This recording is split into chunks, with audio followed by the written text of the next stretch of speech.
As you introduced me early today, I am Daouda and I'm from Senegal. As my background, I'm an IT specialist and specialized in cybersecurity and digital transformation. And I've been appointed vice president of the REFAO. I'll present it further.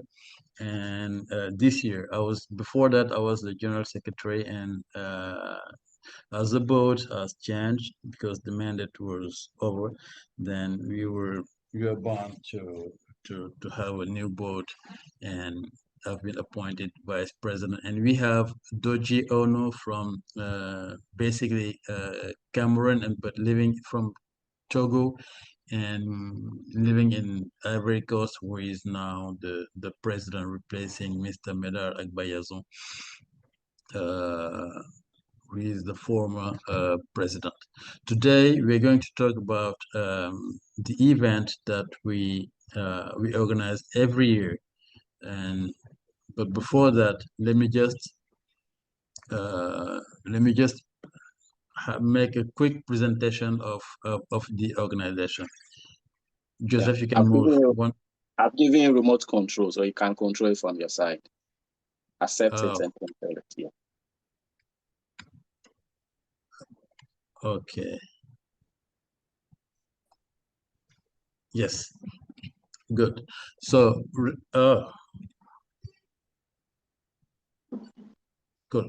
So, REFAO is the Francophone network of Fab Labs in West Africa.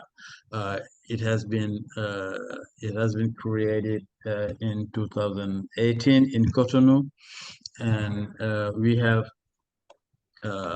we have countries in uh, almost all the West African except Nigeria. Nigeria is West African country, but you have no lab yet from Nigeria. But we have labs from Mauritania, as you can see on the map, Mali, Senegal, Cote d'Ivoire, and most of the members of the organizations are labs from Ivory Coast, and we're expanding. That's why you can see on the map Congo Brazzaville, because we have now another member, which is Union Lab, which is francophone, but not located in West Africa.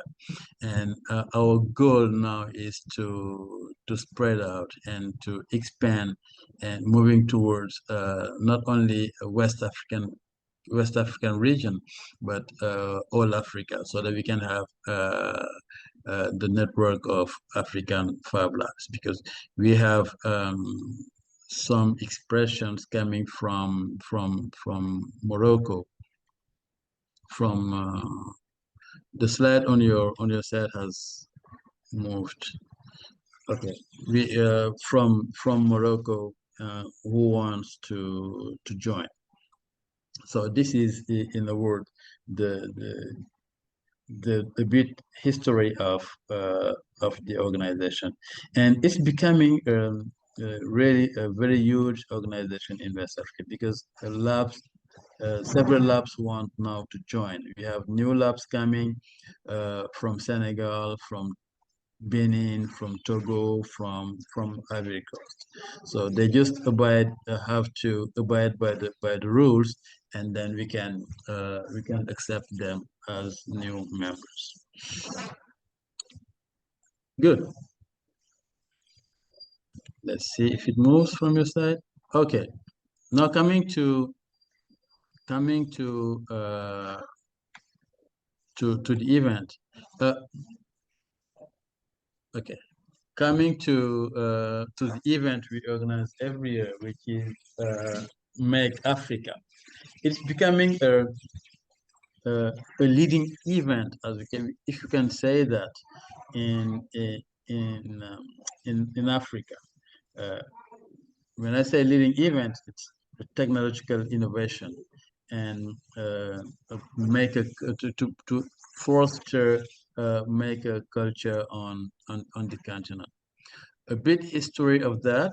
The first edition was organized in Cotonou, Benin, because what is important to highlight here is that Make Africa was an idea from Blow Lab. Blow Lab, which is a lab in Cotonou, and the founder of Blow Lab was also the president of REFAO, so Medar Agbayazon, as I mentioned earlier.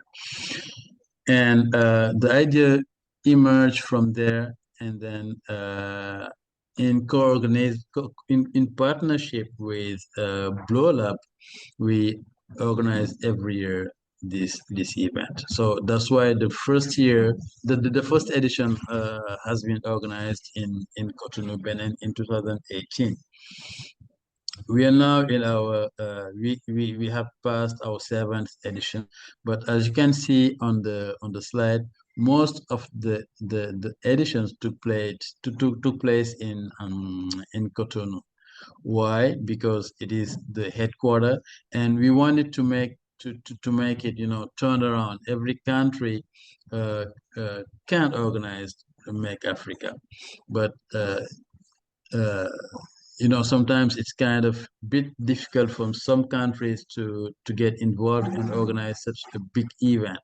So if you face those kind of problems, the easiest solution for us is to stay in Cotonou, where we have the headquarter and all the stuff to organize the event. That's why we organize it in Benin in 2019, also 2021, and then we moved to Abidjan in 2022 because labs in Abidjan wanted to organize. They had the support of Orange Digital Center, and then we moved to Ivory Coast, and then next right after Ivory Coast, we went to Togo, which is quite close to Cotonou, and because we have the infrastructures, and some labs were able to support the organization, and we we moved to Togo. Unfortunately, the last year's one was scheduled to uh, was about to happen in Mali, but we had some issues with the organization, and then not the organization itself, but the labs in Mali were not quite able to organize that, and then we did it online because we said that no, it's an annual one. We could not stay here, right, doing nothing. So even if we do it online, we have to do it. So that's why 2024 we had it online, which was great and amazing because it was a very great experience having that kind of event organized online. We've learned a lot from that. And this year we've been to Cotonou again because time was very short for us to see how or what country could host it.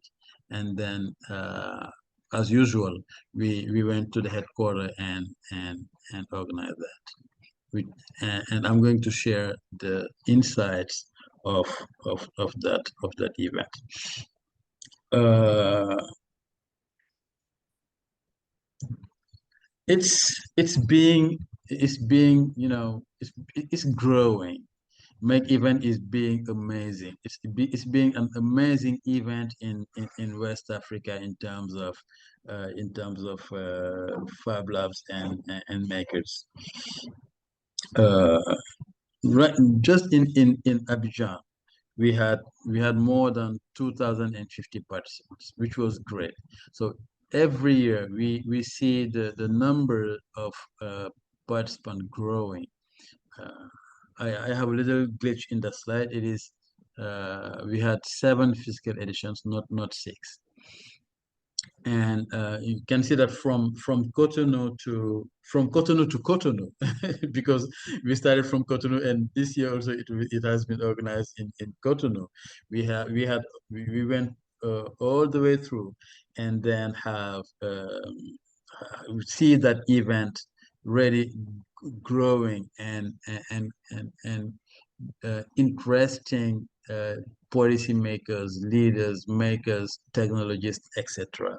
So, which makes the event very, very, very interesting. And the main goal of the event is to try to find local solutions to African problems, because we cannot still go to, for example, if I take, for example, the pandemic. We have a very nice example from Benin with Blow Lab, um, which was producing, a piece, a spare part for a machine, for a machine distributing sanitizer. Okay, for the sanitizer machine, because the one who created this machine had some issue with one part of the machine, and that lady made tried to order that piece from China, from France, from Europe, and other side of the world. But when they put her through blow lab, she was satisfied, because Lola was able to make that piece, and it worked properly on the machine. So this is this is a kind of example, uh, to show that we can make our own solutions to solve our own problems. So no need to go to China or to go somewhere else to have the parts. So that's why I'm glad to hear that you guys makers are making 3D printers. You're making laser cutters. So which is great, because we are not only, we don't have to focus on importing those machines from outside Africa. Cool. So as I said, after all this, we've noticed that Make Africa is being, a space for convenience, because people are joining, uh, decision makers are joining, policy makers are joining, political leaders are joining, startups, private sector, etc. Makers, everybody, even students, uh, are, becoming interested by what we are doing now in those labs. Uh, this edition, we have a lot of students from Cotonou and other parts of other regions of Benin, who joined the event. So how interesting is coming that event to to Africa, because uh, during the event, we organized very interesting activities, like we show how to use the 3D printers, the embroidering machine, laser cutters, how to make some pieces from those machines, etc. We try to stimulate innovation through that event. It is a kind of we want to make it a Pan-African vision. I know it's not the right slide. We want to make it a Pan-African vision, and to strengthen cooperation between countries, build some pool of resources, and not only resources, but try to set up a very sustainable community of innovators in West Africa. And now, as I said earlier, to have a sustainable community of innovation, within Africa, not only West Africa, but we want to gather the maximum of labs uh, inside our organization. Then uh, we had during some event, as I said, we had some policy leaders and political leaders, decision makers who joined the event. Like as you can see on this on the slide, we had the Minister of Digital Affairs, of Benin in 2018. At the first, which was the first edition of Make Africa. And when you start from that, and you see that those leaders are interested in such an event, so just be sure that and be confident that you're on the good way, because it's a very interesting activity. You have to work on and improve. And still in 2018, we had the French ambassador who was here. We had, but it was yeah, it was great. We had the French ambassador. We had ministers. We had the French Institute of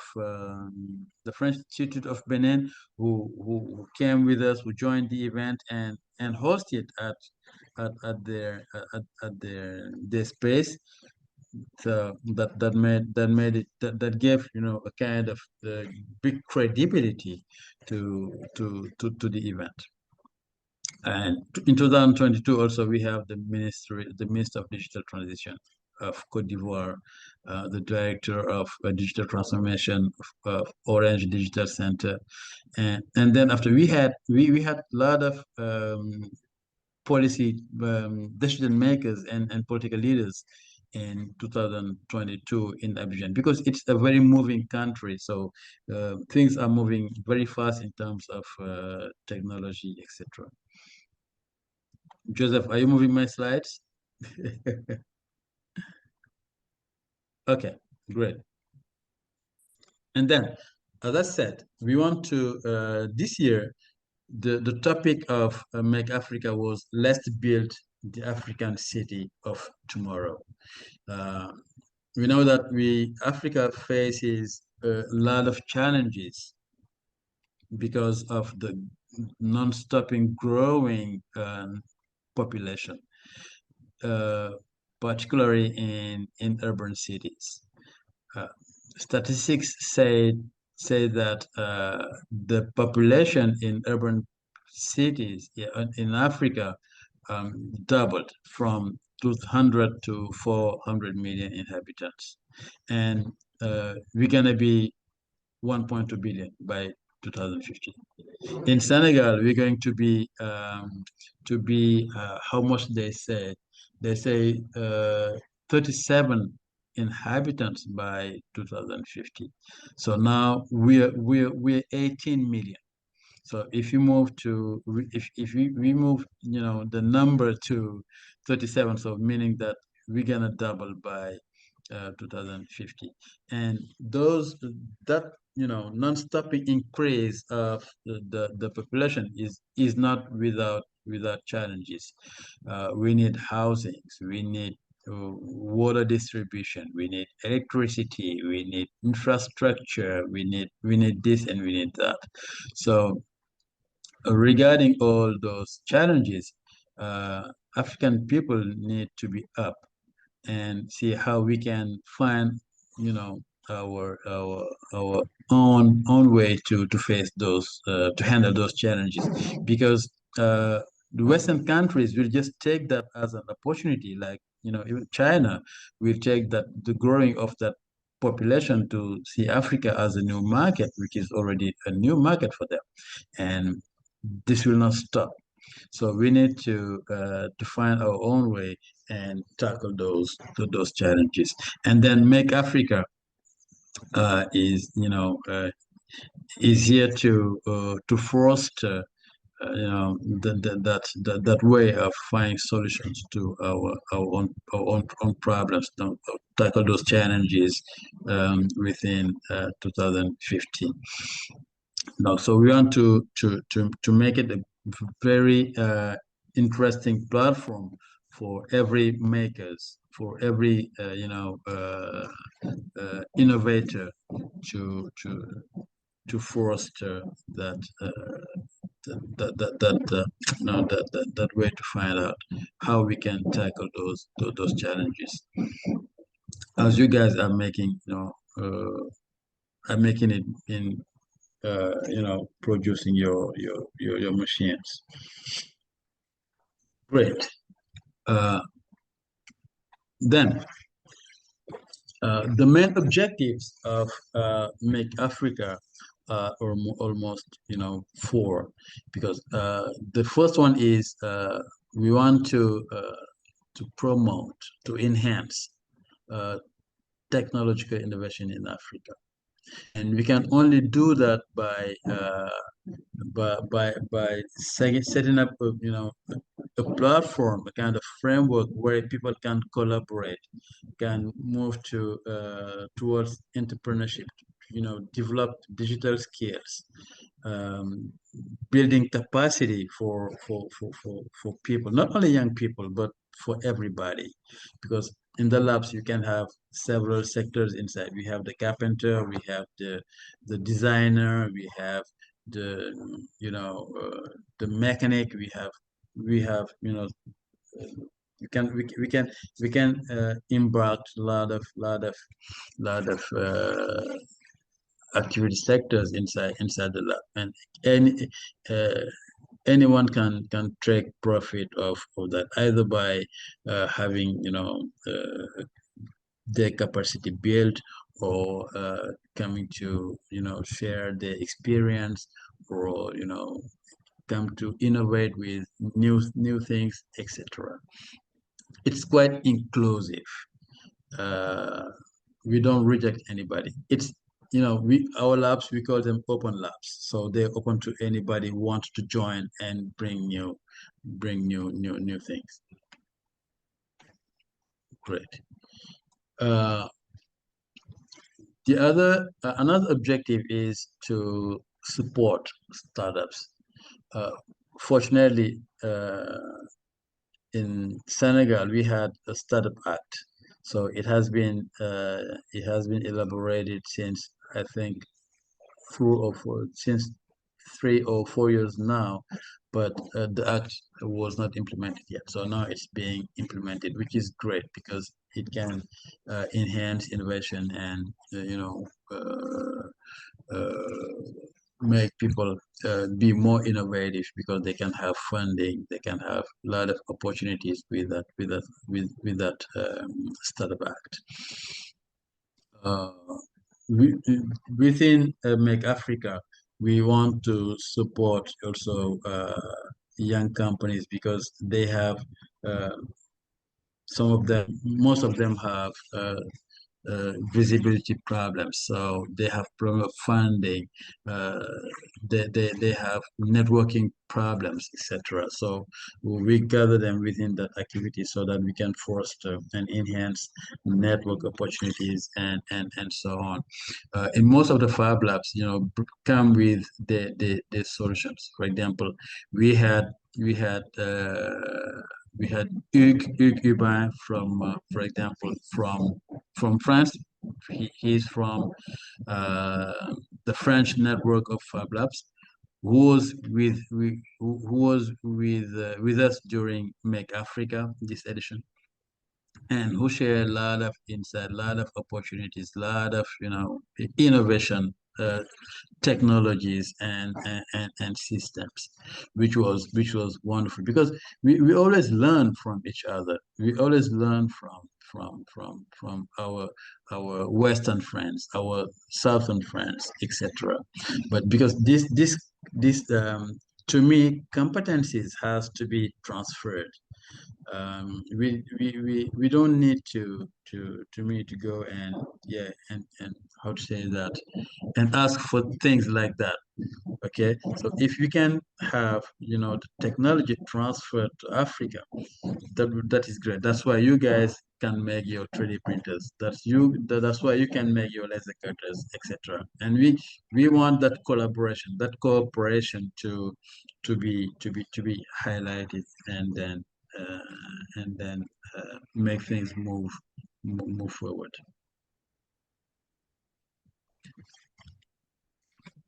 So collaboration is very important in this. And then as participants, we had technical actors, as I said, that Fab Labs coming from Africa, and you have engineers, innovators. So what we want to do is really to foster innovation, and that's why we had universities, we had international organizations like GIZ and IRD, and other organizations who were with us. So even universities, because we have labs in Senegal, etc. And I think we skip this. Okay. And as an innovation, we organized the registering online. So those wanted to participate to the event had to register online, and a lot of advantages from that event, because networking was very enhanced. We had a lot of professional connections and collaboration within that community, which was great. Because people came from several countries: Senegal, Benin, Mauritania, etc. And everyone, all those participants coming from those countries, labs from those countries, came with the skills and some with the equipment, so that they can share their experience, what they're doing, etc. And it offers a very good platform of visibility for those labs, and for those coming want to do something and didn't know what to do and how to do that. And we organized also during that event a hackathon with a prize of 2 million CFA for the winners. And it was a multicultural exchange, because we have more than 1,000 participants coming from everywhere. you know, and that was wonderful. Okay, slide. So, oops,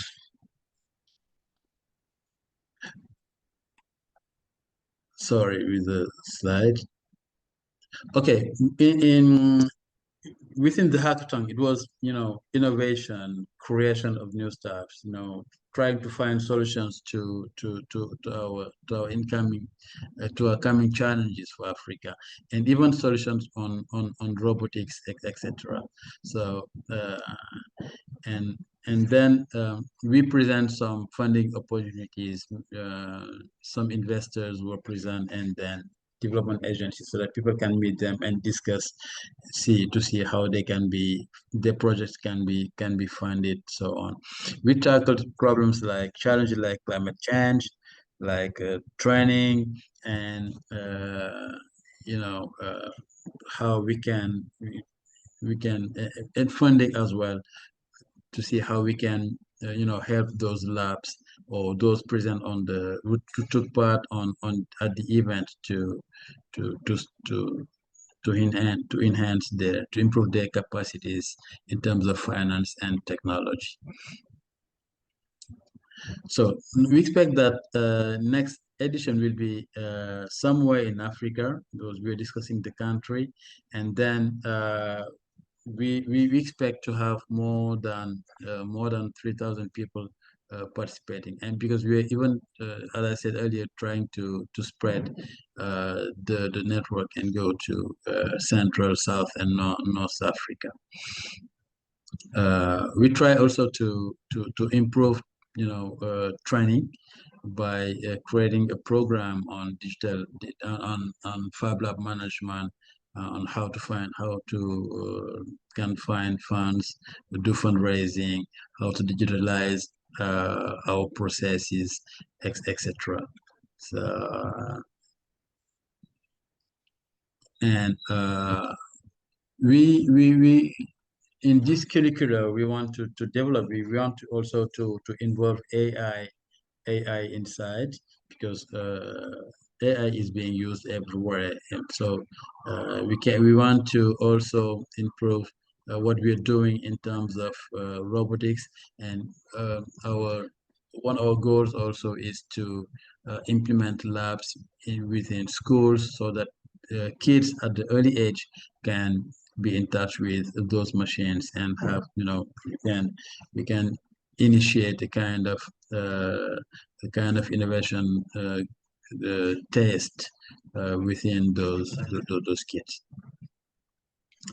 So our contact at makeafrica.net. But if you want to this is for the event, but if you want to contact the organization, we have this email address, contact@refao.org, and you have the phone numbers also. And we present on all the social media platforms. So you can find us on Facebook, Twitter, X, uh, Instagram, and LinkedIn. So guys, that was that I wanted to share very quickly with you, and I thank you for your kind attention. Thank you so much, Mr. Daouda. And I think I'm not the only one who's going to say this. I'm insightful and also more like a succeeding or a way of attracting people to the maker ecosystem. It's really something special that you've been able to achieve. And I have a lot of things that I've written down because I believe there is some kind of commonalities between Africa Maker Spaces and also RFI that we can share, and also maybe even collaborate on certain things and some events. But before I come in, I would like to give the platform to anyone who has a question or want to make an input regarding the presentation Mr. Daouda did.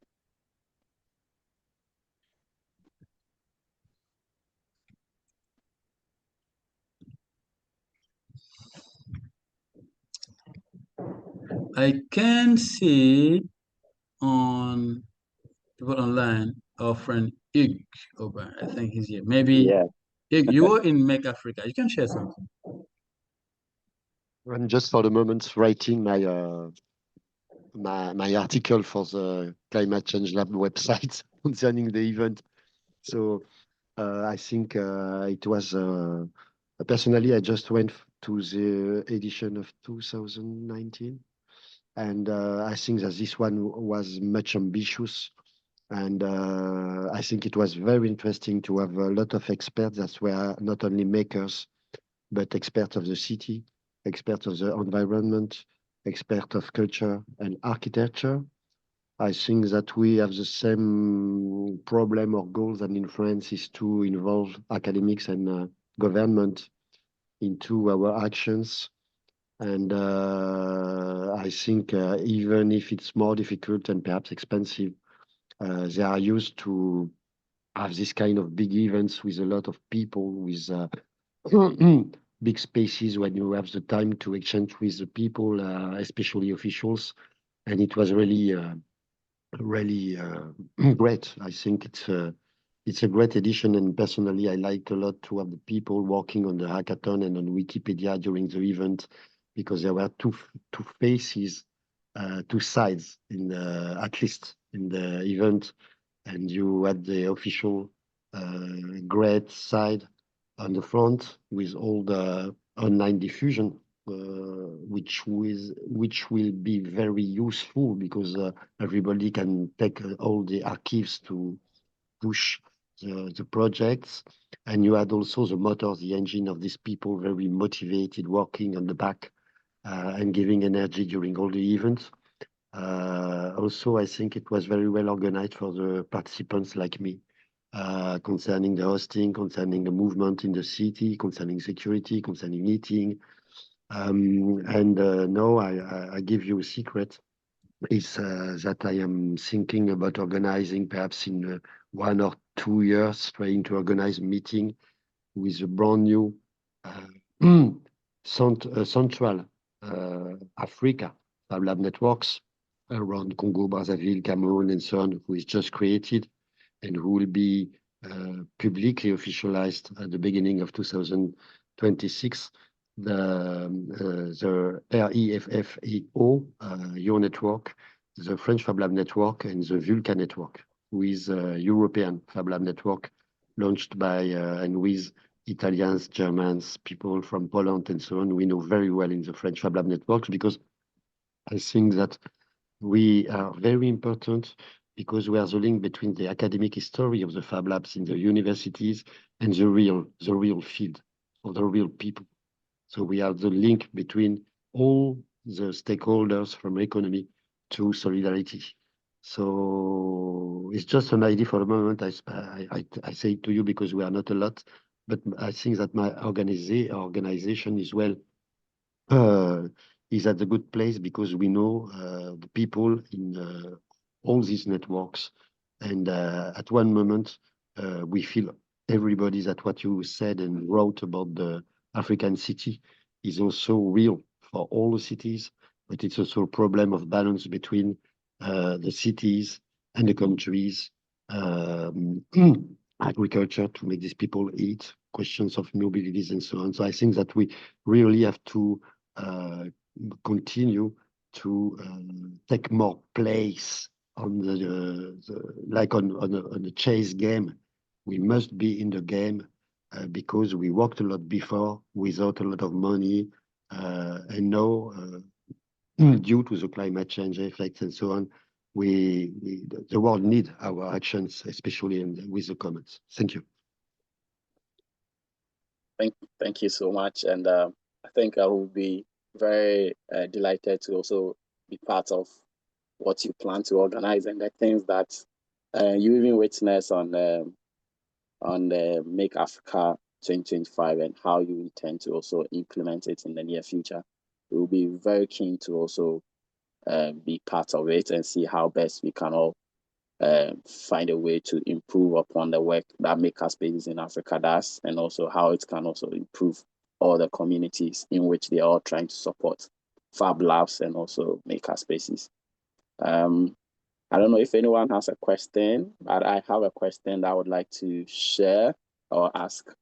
I think basically this question always comes to mind anytime that there is such a meeting where policymakers or political leaders tend to participate in it, because in Africa it's quite difficult to get them involved in this kind of activities. I want to ask Mr. Daouda how they manage to get the attraction of some of these political leaders or policymakers to participate in the Make Africa events.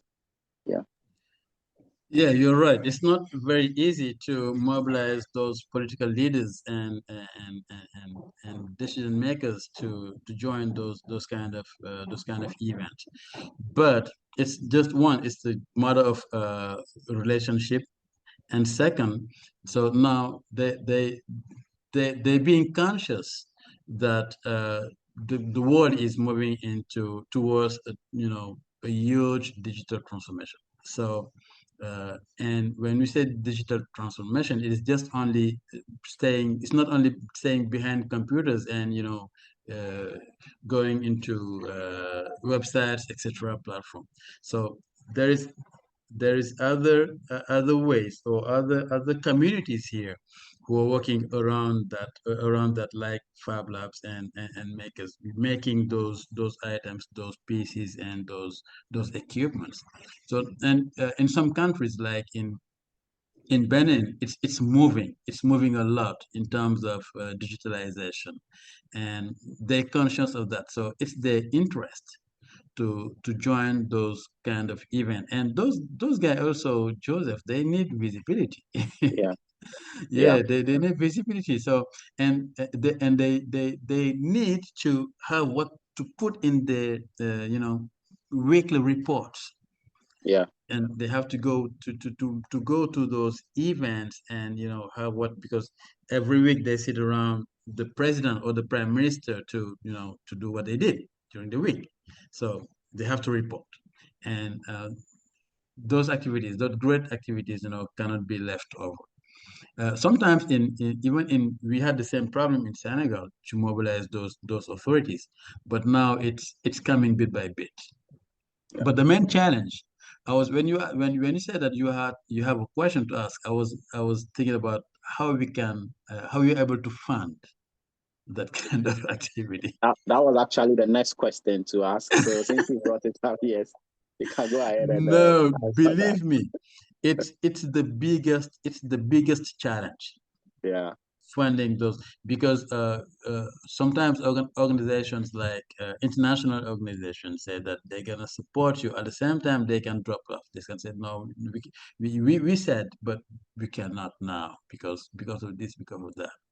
So we have to struggle and see any way we can, yeah, in a clean way, of course, we can find funds to organize those years. But we have partnerships. For example, this year we hosted at Calavia Bome University, so they give us the space, which was free, which is great. So if we can have partners like that, we can bring staffs without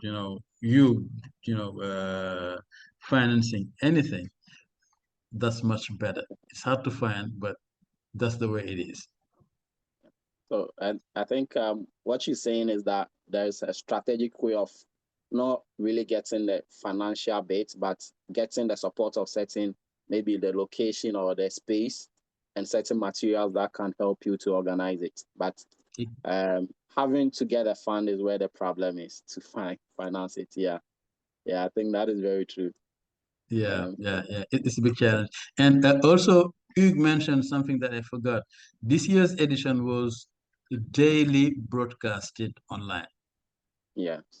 Yeah, so that's why it was, it brought another touch of the success of this year's edition. I forgot that. Thank you. Thank you very much. Mm. Those are the questions I wanted to ask. I don't know if anyone else has a question. If not, we've actually consumed all our time on this call. I'd like to say a big thank you to you, Mr. Daouda. Thank you so much. And thank you to everyone that was present. I know Steve came in late and also Ali came in very late.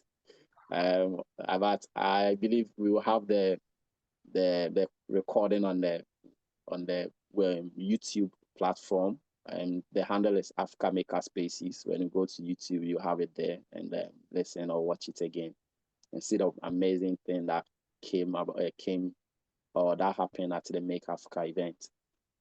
Unfortunately, Andrew Lam could not join us today because something just came up just about the time we were about to start. So he had to even let me join earlier so that I can control things or be able to manage the Zoom. We'll say that next 2 weeks will be another call, and we hope that we're going to get more people to join us and also to share an amazing work, either from events or work that some of our members are already doing. So I would like to extend a big thank you to you again, Mr. Daouda, and hope that we'll still continue the collaboration and also able to participate in several events and also be a partner in all the Maker ecosystem programs that will be available. And thank you to all the people that are here. Thank you so much, and see you on the platform and continue the conversation. Thank you. Thank you too. Thank you. Thanks, pleasure. Thank you. Pleasure. Thank you. Bye, everyone. Bye. All right, cool. Bye. Thanks.